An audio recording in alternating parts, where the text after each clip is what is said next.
It's time for a little comedy, a little content, and a lot of conversation. It's the Geno Jones Show, exclusively right here on YouTube. And now here's your host, Geno Jones. What's happening, everybody? Pop, it is showtime. Yes, it's almost the weekend, too. Man, I don't know about you, but I cannot wait for the weekend. Almost TGIF. Thursday edition of the Geno Jones Show. Good afternoon, good evening, good morning, whatever time it is if you are watching me live. So we do the show Monday through Friday, 6:30 p.m. live, right here on my YouTube channel. Joining me later in the show, my cultural, she is I call her my cultural contributor to the show. We talk about some of everything, Kelia Karson. Today, unfortunately, got to talk about some things that I would prefer not to talk about. So if you saw the caption of the show, it said, "Are black and brown men an endangered species?" You probably say, what? Are black and brown men an endangered species? Yeah, I'm asking that question. I'll tell you why. Let me first start off by saying this. I want to set the scene up for you. My grandfather served this country in World War I.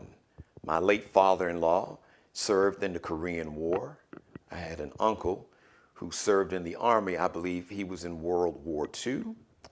I have two cousins actually three that I know of for a fact, who were Marines.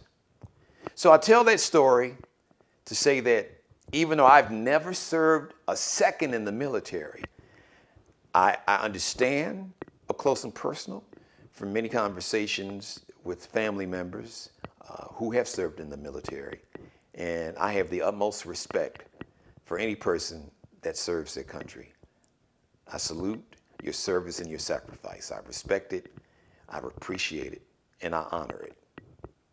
But everybody that wears a uniform doesn't honor the uniform. I'm going to show you a video right now from a drill sergeant named Jonathan Pentland in Columbia, South Carolina, which is about not even an hour and a half from where I am standing right now. And how he, as far as I'm concerned, disgraced the uniform that, thank God, that he wasn't wearing at the time. And then on the other side of the video, I'll give you more details. Keila and I will come out and we'll talk about what you're just about to watch right now. So let's watch the video. Move away right now. Hey, they've already been called. They're just waiting. You know what? Maybe you should hang out a little longer. We'll see how it goes. Then we won't have to get the report by ourselves. What is it you're doing here? Then walk. Well, you've been here like 15 minutes now. Let's go. Walk away. Keep walking. Walk away.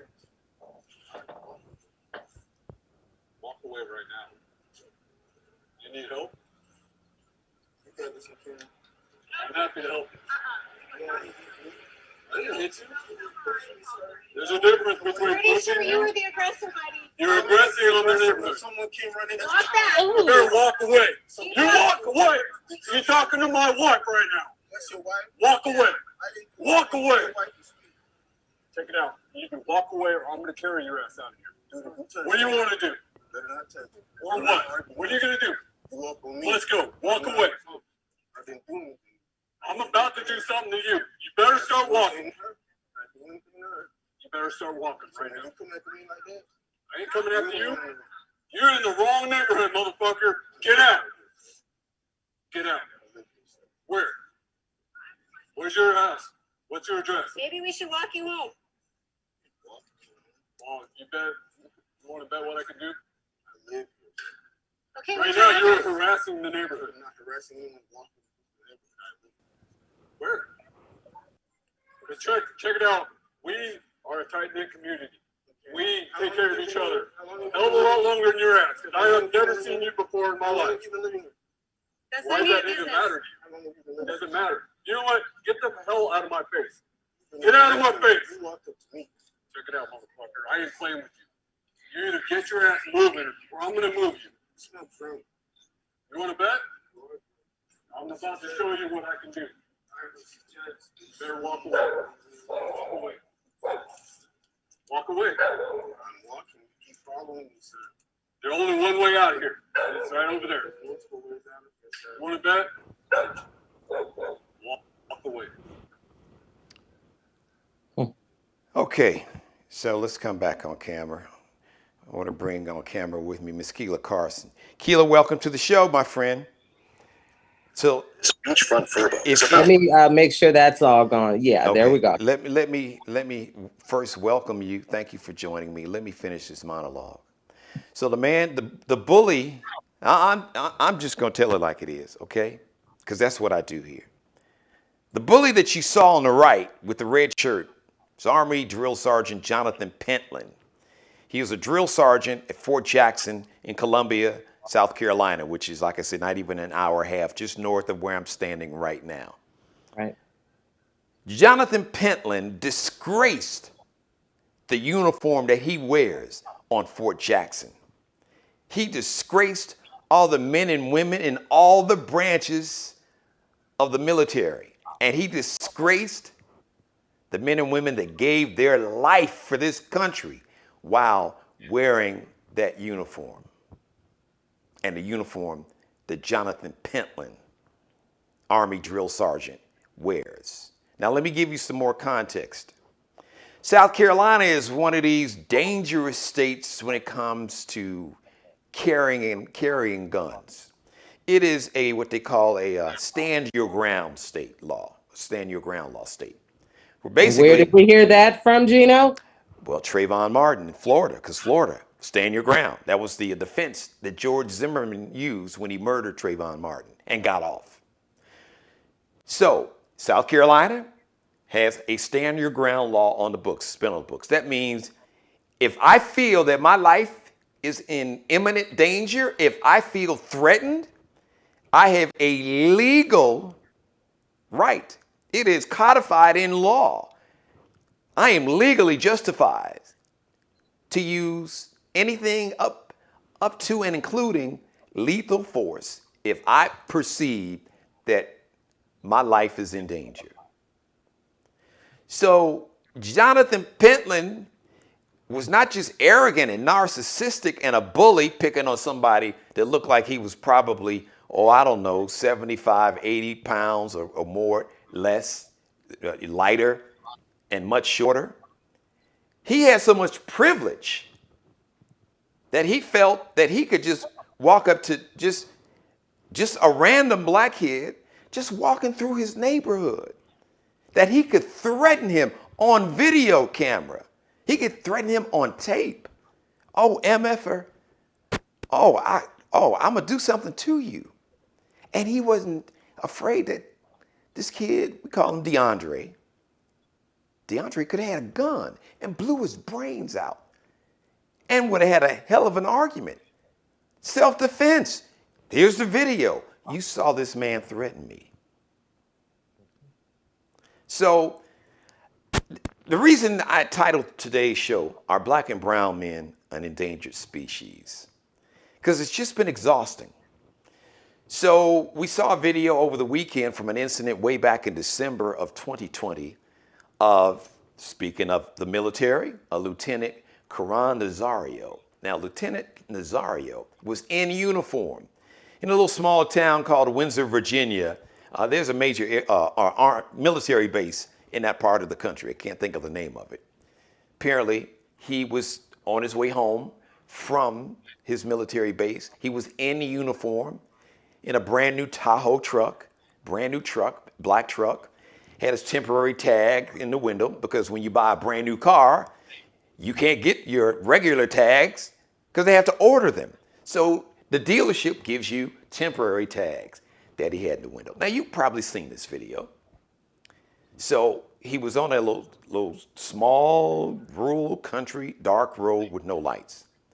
So Lieutenant Nazario slows down. He drives slowly. He puts his hazard lights on. And he pulls up to the first area that's well lit, which happened to be a gas station, which was a brilliant move. And if you can, I want you to go back and watch this video, because what Lieutenant Nazario did, I am convinced, saved his life. But he still almost got shot to death by not one, two police officers. He pulls into a gas station. He parks, hazard lights are on. The two police officers jump out of the car with their guns drawn, pointing at Lieutenant Nazario. And if you haven't seen the video, he had one police officer, Joseph Gutierrez, who is now fired from the Windsor, Virginia Police Department, who says things like, "Oh, you're about to ride the lightning." I'm about to what?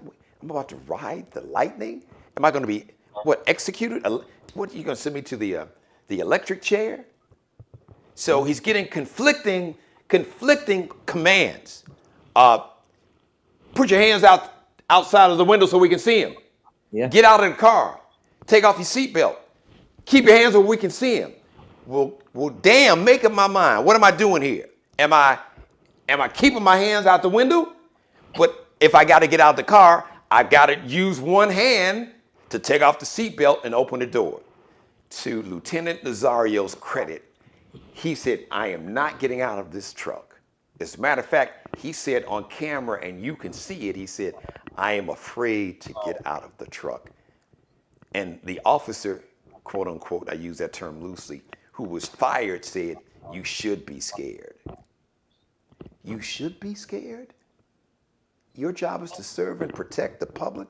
Here I am. I serve this country, and he addressed it. He said, I'm in the military. I serve this country. He's in uniform, and you talk to him and you cuss at him like he's a piece of trash while you've got a gun, while there are two guns, because there's another officer, two guns pointed at him for what? And you never explained to him why you pulled him over, and he asked you, and you ran and cussing and screaming and pointing a gun at, and then you get mace or pepper spray or tear gas, some type of a spray. It was probably tear gas, and you squirt him 4 times. So that's one incident. Now, in suburban Minneapolis, Minnesota, to where in downtown Minnesota, you have the Derek Chauvin trial. Closing arguments begin Monday, by the way. Derek Chauvin pleaded the 5th. So his punk ass didn't have enough courage to get in front of these jurors and tell them, why did you do that? What was on your mind? Now, he was big and bold when he had his hands in his pocket and he was staring in the camera for 9 minutes and 29 seconds with his sunglasses on top of his head, with his knee on George Floyd's neck. Oh, he was a tough guy. He thought he was like a centerfold, a model for GQ posing. Like, yeah, what? So while that trial is going on, Sunday, you have a police officer in suburban Minneapolis, Brooklyn Center, Minneapolis, as a matter of fact. A young man named Dante Wright was killed by ex-police officer Kim Potter, charged with second-degree manslaughter. You've probably seen the video. She gets out. There are 2 other officers you could see in the video. Then all of a sudden, here comes Officer Kim Porter. She's already got her gun out. She first says, "I'm going to tase you," because Dante, he must have sensed that something bad was going to happen.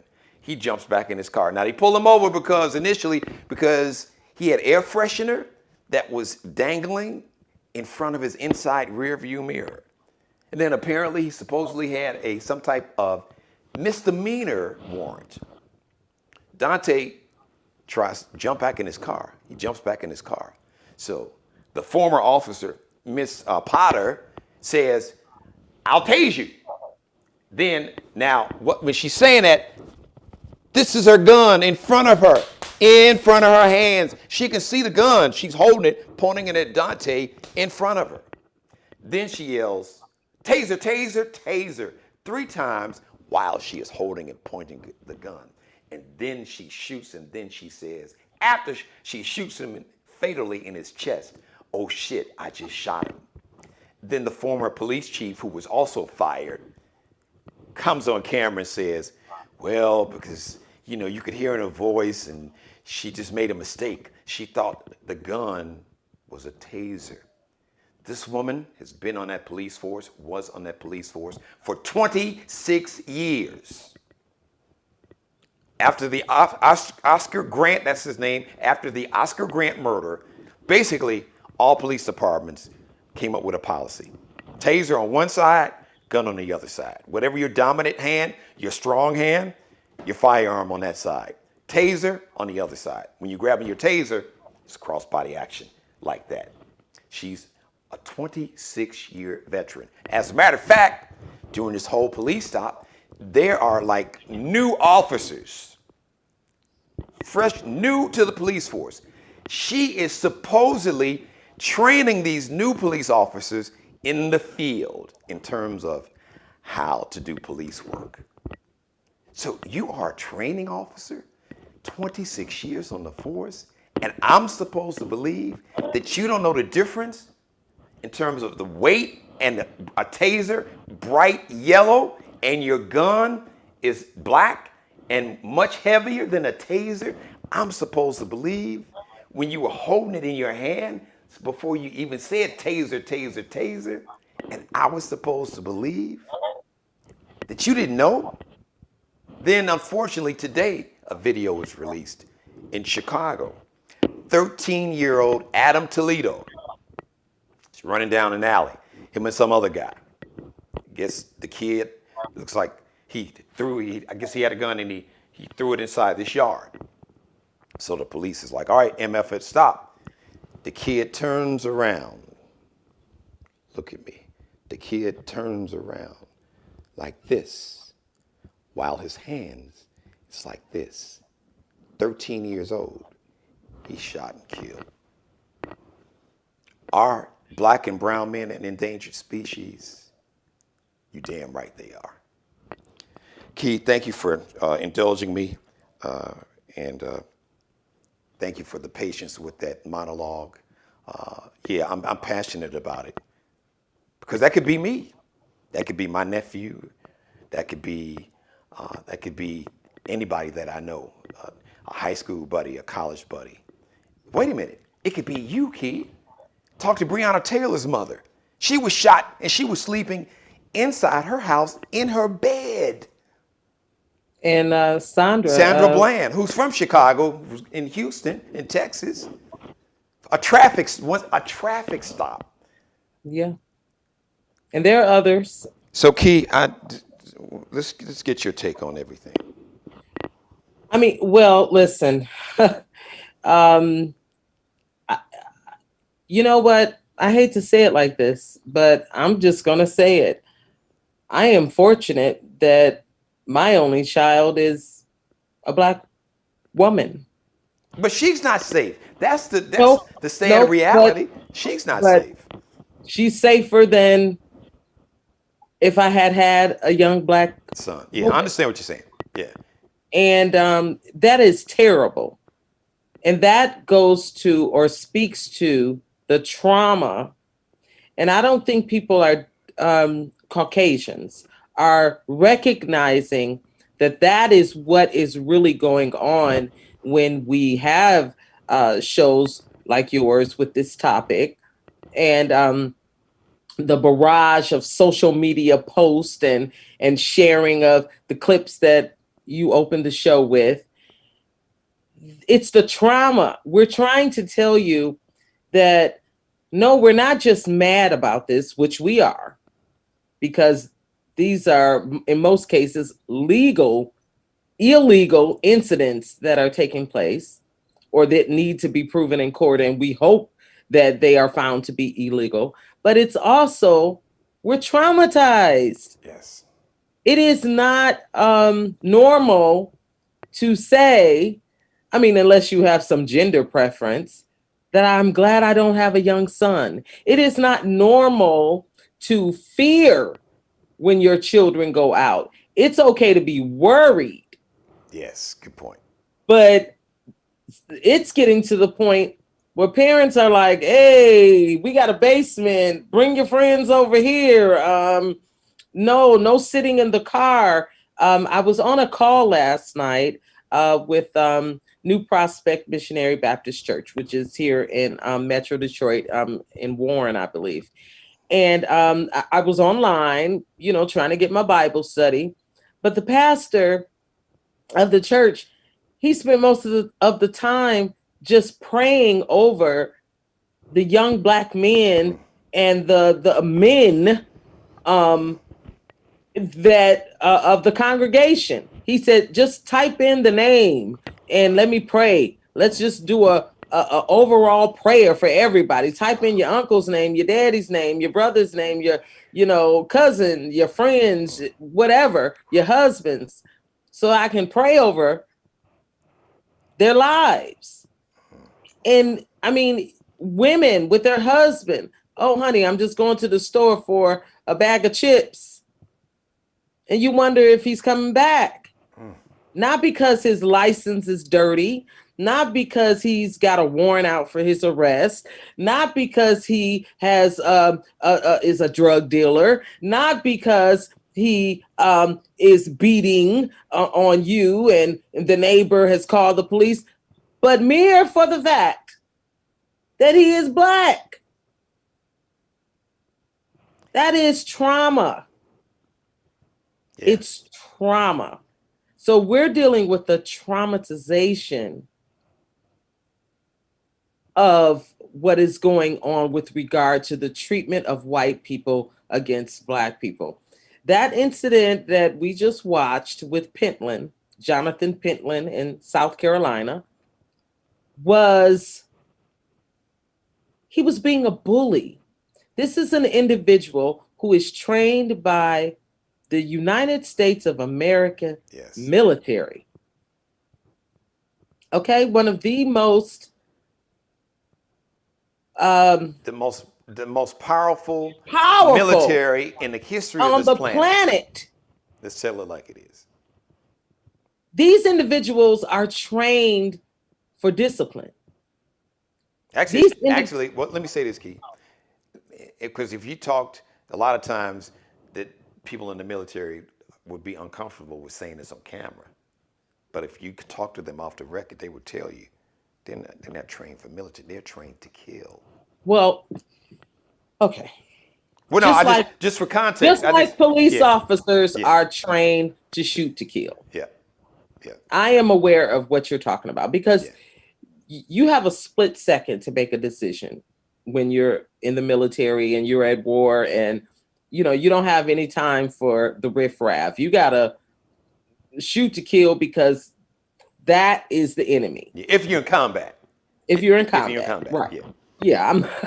I don't mean shoot to kill coming out of the mess hall. Yeah. Well, but some folks, somebody forgot to tell Derek Chauvin that even though he's in the military, but you could argue, some people say it's like all one same gang. And then you've had, as far as back as 10 years ago, the FBI talked about there was an intentional infiltration by white nationalists, white supremacists, neo-Nazi groups, and the KKK, who were making an intentional effort to infiltrate local, county, state law enforcement and the military.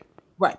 And I get that. And listen, we are not blind. We have seen and probably encountered military, personnel that are veterans now, retired, and said to ourselves, "Ooh, what happened to him or her?" Yeah. Because we sense that there's something not right there. Now, in the past, we may have said, "Oh, well, maybe, they were in Vietnam, or maybe they were, in Korea or Iraq, Desert Gulf War." Storm. Yeah, exactly. Yes. We equate it to an experience, but now we're starting to say, "Okay, wait a minute. Are you guys coming into the military with these dispositions, and now that you have the training, you are fearless and treating other Americans like they are the enemy of so it's like they've created a war in their head against Black people, And just like they did when they were in Vietnam. right. And Key, let me jump in here because this is important. Not only is it a war against Black people, brown people, gay, lesbian people, Jewish people, or anybody that's not white, Anglo-Saxon, Protestant, it's a war against other white people. Because if you look at what happened to the United States Capitol on January Right. 6th, That's true. look at all the people that have been charged. The vast majority of them were either current or ex-military, former lieutenant in the Air Force, people have been in the Army, or former or current police officers, law enforcement. Well, these groups, let's just say Oath Proud Keepers, Proud Boys or Percenters, yes. Boogaloo Boys, yes. Yep. Those kinds of groups, they seek people who have had military training or have been a part of a police force because they know that they don't have to train them per se to use a weapon. They don't have to train them per se for combat. They already come in with that knowledge. And then if they've got some type of sickness in their head, you know, and I don't know what the sickness is. It could be anything from bipolar to just crazy racist. Well, I don't know. Thank you. You answered your question that I was about to answer for you. Yeah. Racism is a sickness. It is a disease. It's a sickness. Right. This hatred hate is sick. It's a sickness. But I would go even further and say that the bulk of that hatred, aside from those who are bipolar, schizophrenia, and all that, those people who just have pure hatred, they're dealing with a fear. And there are factions right now online as we speak saying anything good that happens to the Black person means that you lose. You lose as a white man if a Black person gets a job. You lose as a white man if a Black person is awarded a Nobel Peace Prize. You lose as a white man when a Black person is honored for being a hero. Somehow you lose. And so they're training. And if you're constantly in this ecosystem where all you're listening to and watching is QAnon and that kind of stuff, or you're in those kinds of social media groups or on these different web social media networks, or Fox News, I'm gonna call it what it is, where hate is just the constant, then you start acting out, and then you get the insurrection, and then you get Pentland, people like that who feel emboldened to come out of their house and harass a young Black man who is walking down the street or hanging out on the corner or whatever, which is what young people do. And I'm not saying that, hey, sometimes if too many kids are in front of my house, I might say, hey, break it up. Y'all going down, the street or whatever. But I don't go out there and tell them you don't have a right to be here on public property, by the way, because the sidewalk is public property. But, well, anyway, people would argue. People say you have to take care of your sidewalk or whatever. But well, okay, since you went there, let's keep it 1,000, because the majority of these people that would say that, they don't own the land that the house is on, let alone the damn sidewalk. If we're gonna be technical about it, right?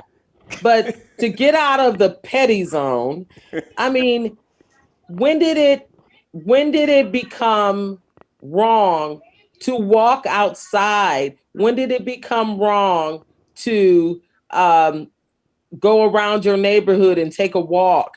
If this were some Caucasian woman with her dog and she were standing on the corner texting, or chatting on her phone or just taking a breath, would he have come outside? Where is the threat? There is the mere, just because a Black man is alive and standing, he is a threat. The threat. Where did that come from? The threat is the skin I'm in. And right. Let me just pick. Well, and the threat is in the skull of the head, exactly. The brain, of these people who imagine this stuff. And let me just piggyback to a point that you made that was so important. Once again, I've addressed this topic so many times on previous episodes to my white brothers and sisters out there, even the ones who may not even like somebody that looks like me, the ones that's driving around with Confederate flags, hanging from the back of their truck or in their rear view or in their back window or whatever. You got to understand, this whole concept of whiteness is bullshit. It's made up. It was created by a small group of quote unquote white people in Europe in the late 1600s, the 1670s, to pit groups of people who didn't have the power and the wealth that the small group wanted to have and control. They came up with this concept of whiteness. Because let's just a real quick exercise, Kelia. Let's talk about whiteness in America. And let's talk about how different groups who were not considered white when they immigrated here in the 1800s eventually assimilated and became white. Yes. The Irish, they weren't considered white. They were looked down upon like they were N-words. Then when the Italians came, they were really looked down upon like they was in the N-words. They all, gangsters and mafia. Right. Same thing with Germans, with the Jews, with the Chinese. Yeah. All of these individual ethnic groups were not considered white when they first immigrated here. See, once again, what you have to understand is this concept of whiteness was created to brainwash you, to make you think, like Kelia said, that for me having my own show, Kelia being a media personality, a professor, a businesswoman, somehow takes something away from you. First of all, you've got a skin privilege that I will never have, and Kelia would never have. Second of all, this concept of whiteness it's like a shell game, like I talked about. In Chicago, when I was a kid, it was this 3-card Monte. They would do it with cards or like a little shell. And you would have one guy that would play this little shell, go, okay, which card is the red card? And they would make it easy. But what happened, he had another dude working with him that you didn't know. And the guy would be like, he was just a passenger. He's like, oh yeah, you won, man, you won. Boom, boom, boom. Oh, you won again. Oh, you won again. To lure you in. It was a con. It was a con. Right. And the minute they lured you in and they take your money, then they jump off the bus or jump off the rapid transit train, and get on another bus or another train. And then 4 years ago, you had a dude that sat at 1600 Pennsylvania that basically he put the con on steroids. Yeah. The reason that you haven't got a raise in 30 years, the reason that you don't have a health care, the reason why your schools are trash, the reason why you've been living in this trailer park is because of somebody that looks like me and Kelia, or somebody who worships Islam, or somebody that's come across the border from Mexico. When Texas was Mexico, New Mexico was Mexico, Southern California, San Diego, hell, LA was Mexico. The Battle of the Alamo, that was Mexico. We basically stole it in a war. If we're just gonna tell the story, tell the whole thing, or that the enemy is some indigenous person who was here before Columbus came in and invaded this place. So they gotta make you think and fear somebody that looks like us, while they can continue to rob you blind and to give themselves raises and to ship your jobs to Southeast Asia or to Central America. They're the ones that's digging in your pocket. You will never become a billionaire. The gap between the billionaires and the poor is wider than it's ever been. So it's a con, but they gotta distract you. Dr. Martin Luther King, at the end of his life, he put together the Poor People's Campaign, where he was putting together poor working class white people. He called them the Appalachian whites. At the time, he called them Chicanos, the Hispanic, the Mexican Americans, those from Central America, as you would say, the Negro. Malcolm X was talking about it after he went to Mecca. He realized that there were, as he said, blonde-haired, blue-eyed Muslims. And his early views about quote-unquote whiteness and white people had changed because he saw white people who worshiped and prayed to the same God that he prayed to. Fred Hampton, the head of the Black Panther Party in Illinois. Look at that movie, Judas and the Black Messiah. Yeah. The Black Panthers had formed an alliance with poor working class, some who were very racist, white people. The scene in the movie, he walks into like a Klan meeting. It's like, man, dude, look at you all school. The police are beating the shit out of you all. Poor white people too. They're shooting some of you all. Not at the rate they're killing us. And look at your economic status. Why are you living in poverty? Why are your schools horrible? Why can't you get health care? Ain't because of a black person. And actually, I want to clear something up. Cops kill more white people than they do black people. In raw numbers.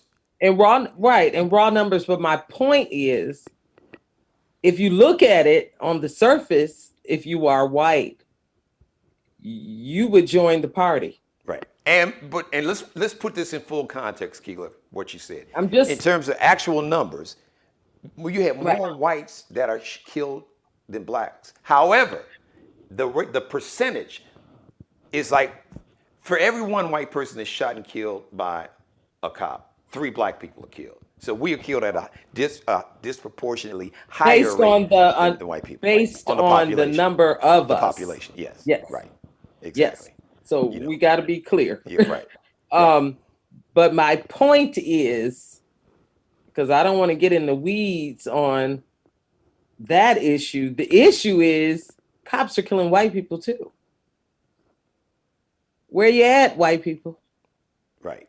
But then I guess, so if you step back and go, oh wait, just like Fred Hampton's point, just like Malcolm's point, Martin's point, oh wait a minute, we're fighting the wrong people here. Exactly. But to be fair, and as hard as that it is to be, I'm here in South Carolina, in Charleston. If I was to look at what happened with this 21-year-old white kid, Dylan Roof, who's in jail right now, who sat and prayed with late pastor Reverend Clemente Pinckney and 9 other church members, shot and murdered all of them. They found him a day later. Did they shoot him?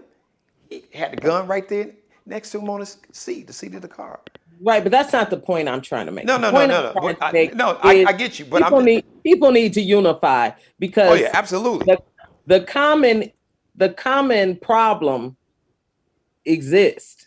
There is a common problem. Oh, absolutely. But my point was, listen, there's so many videos of white people wilding out, trying to run over police officers, threatening police officers with guns, and somehow they get talked down. The person that murdered the 6 people in Atlanta, the 8 people in Atlanta, the 6 Asian women, they took him alive. What happened? The mass shooting in Boulder, Colorado, they took him alive, Keith. But I'm trying to get people to unify. Oh, I'm with you. I get you. And if you look at the truth of the matter, you might stop and say, oh, wait, they're killing us too. Right. Maybe they're not our friends either. Maybe this whole concept. And maybe we really do need to clean up because, see, for instance, the crack epidemic, it was the crack epidemic, the crack. Exactly. For Black people and people of color. But recently it became the opioid. Right. Nice technical word for a drug. Opioid. Yeah. So but for us it was crack. So in the 80s, the whack crack. The way to deal with crack, they basically it was criminalize it. Right. lock everybody up. But then under opioid use, Treatment. it's treatment. So I'm saying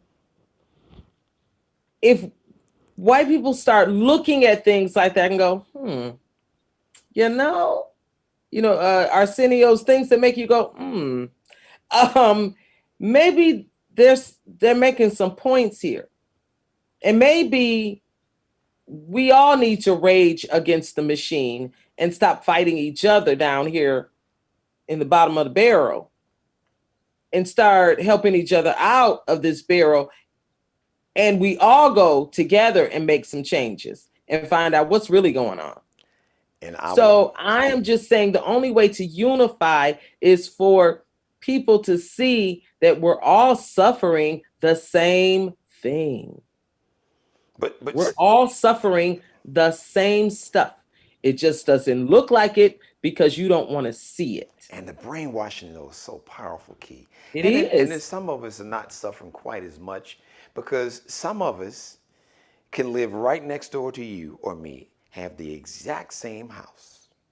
As a matter of fact, I could have spent maybe $50,000, $100,000 more in terms of renovations and upgrades on my house. But my white neighbor's house will appraise more than my house for the exact same house. Same square feet, amenities, everything. Or you and I could still be what they call redlined. We still could be denied a loan to buy a home, right? Or insurance to try to insure the home. Or if they give us insurance, but they're going to charge us twice as much. And we can have a higher credit score than our white neighbor. Or they'll, when it comes to buying a car loan, institutional and systemic racism. I'm just going to wrap up by saying this, Keith. And I've said this countless number of times. If you just look at this, let's talk about COVID-19.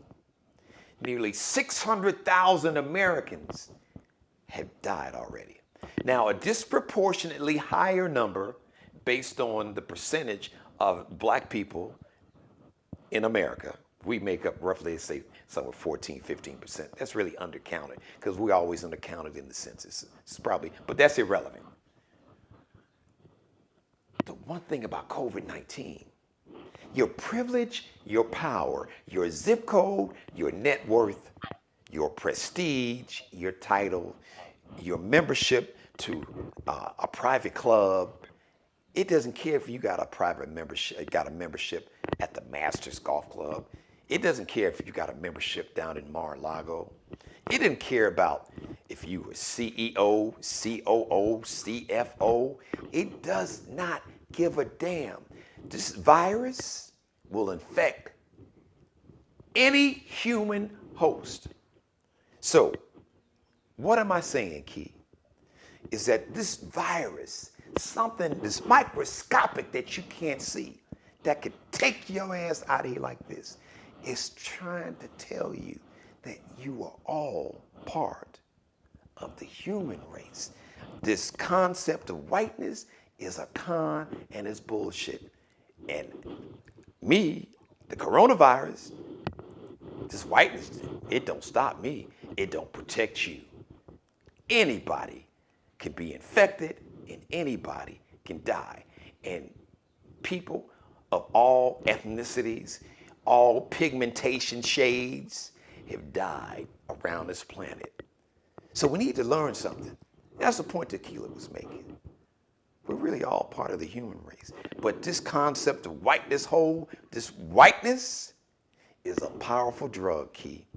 And all my life, normally my mother would tell you, and she's watching me right now, Key, she would say, Jeannie sees the good in everybody. I don't see it as much as I used to, Key. And I really feel bad about that. I'm being honest on camera. I don't see the good in everybody. I can't afford to. Seeing the good in everybody could cost me my life. I got to be on guard. And that's a sad way to live. But those are the times that we're living in, and hopefully enough of us can change it. And that, if you don't mind, Key, for me to be so presumptuous to speak for you, is the message that I know that you were delivering. That we have to see the humanity in each other. If Kim Potter, when she saw that 20-year-old kid, when she saw that black kid, and the irony is that Dante Wright mother looks like him. Dante's mother's white. She was killed by another white woman. But she didn't know that because she just saw a black kid that was 20 years old. But if Kim Potter, Key, if she would have seen her child in that child, she would have reacted differently. She wouldn't have shot that kid. She wouldn't have shot him center mass in his chest. We have to unsee the human. I have to see us, any child, a stranger, a kid who I never seen before, irregardless of what they look like, gender orientation, irregardless of what God they pray to, even if they don't pray to a God. When I see a child, I see my children. I see my daughters or my son-in-law or my nephews or my nieces. Now, when we can get to that point where we can see ourselves in each other, I don't know, Key. I don't know if we can get there. And that's, I'm going to give you the final word and we'll get out. Oh, I believe we can. No, I'm done. I absolutely believe we can. So, well, I'm going to end on that note. Thank you, Keela. She's bailing her boy out today because, some days I just, Thank you. We'll talk to you next week. That's Kelia Karson, ladies and gentlemen. That's my girl. Thank you for letting me be a part of your life. A little content. Let's get that off. There we go. Thank you for letting me be a part of your life. As always, God bless each and every one of you. God, most of all, thank you for letting me do the Geno Jones Show live Monday through Friday, except for tomorrow and Monday. We're doing some maintenance, working on some things here in the studio, adding some new elements to the show. So I will be live. Even though I may sneak up on you tomorrow. But expect to see me live again Tuesday. But go back and binge watch. It'll be the best of. So 6:30 you can go, or anytime you want to, go back and binge watch. As a matter of fact, watch this episode again. Thanks to Kelia Karson. Just did a fabulous job. But go back and binge watch some great episodes. Tuesday, Dr. Damon Arnold was my guest. Maybe you can't see it. There it is right there. Yes, I got my vaccine, my second COVID-19 vaccine on Tuesday. I'm feeling great. And I've been doing the show live all week. All right, so I recommend, please, because life you save, it may not just be your life. It could be the life of somebody you love. It could be a total stranger, somebody you don't even know. Like we just said, we have to see ourselves in each other. We got to be able to see the humanity in each other and see each other as humans. Because I was looking at the news this morning, and I don't know, these UFOs, it may be some folks from a different galaxy is like, you know what, y'all ain't gonna get this thing right. So we just gonna come and take this thing over. Because y'all on some different stuff anyway. So heck, as a matter of fact, but the thing is, they wouldn't even, I think about Independence Day. You wouldn't even need aliens to come down with ships the size of cities to destroy humankind. They would just fall back and just feed propaganda and continue the hate and the racism and the misogyny and the religious bigotry. We're going to do all the work for the aliens. They don't have to do anything. They can just sit back and chill, look at cable. Had they killed themselves yet? Or not? If not that, the ones that don't want to wear a mask and don't want to get a vaccine, but they want to be in crowds, laughing and screaming and shouting and spitting on each other, but don't want to wear a mask and don't want to get a vaccine. They want their freedom and liberty. They want to be free and have the liberty to spread COVID to any innocent person. Your liberty stops when your liberty puts my life in danger. That's where your liberty stops, right there, partner. All right, so go back, binge watch. I got some fun episodes. Lettucey was my guest. She's playing Mahalia in an upcoming Mahalia Jackson biopic.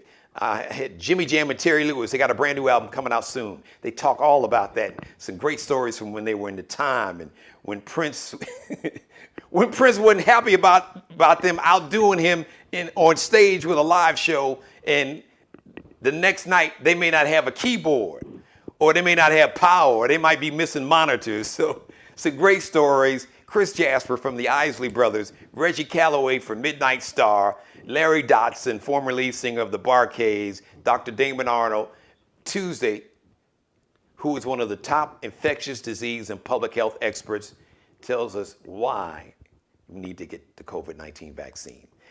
And how and why that this vaccine just wasn't created like that. Because there's a lot of conversation. Well, you know, I think they made this vaccine too fast. Well, no, actually they didn't. Actually, the technology that was used to make the Pfizer and Moderna vaccine, the technology has been around for 20 years. Dr. Damon Arnold has worked with this technology, working with and studying and doing research on viruses. And he will tell you that story. So go see for yourself. Have a great weekend, everybody. I love each and every one of you. Shout out to Markel Bailey, the official barber and stylist. I just got out the chair. Boy, you do the damn thing. Markel Bailey. Check him out on Instagram, on IG. KELBECUTTIN. Kelby Cutting. So you gotta say it like you're from the South Side or maybe Southfield. You know, you gotta say it with some flavor, right, Key? Cutting, not cutting. Kelby Cutting. KELBECUTTIN. The official wardrobe stylist and consultant for the Geno Jones Show is Mr. Bruce Gage. Check him out on Instagram, on IG, Bruce Gage, Gage. Shout out to the Chicago White Sox. He's a big Chicago White Sox fan like I am. Not only did he win the game, the pitcher Rodon, he pitched a no-hitter. Chicago White Sox, 2021 world champion. You heard it here second because I said it first about 2 months ago. Also check him out, Kelby Cutting on, Bruce Gage, Gage on Instagram, and Flyball the Store, flyballthestore.com. Check that out. I love each and every one of you. Mother, I love you too. All right, I might surprise you live. If not, like you said, the best of the Geno Jones Show. Watch it tomorrow and all weekend and Monday. I'll be back live Tuesday right here at 6:30. In the meantime, until then, once again, thank you. Be blessed. Subscribe and tune in to the next episode of The Geno Jones Show, exclusively right here on YouTube.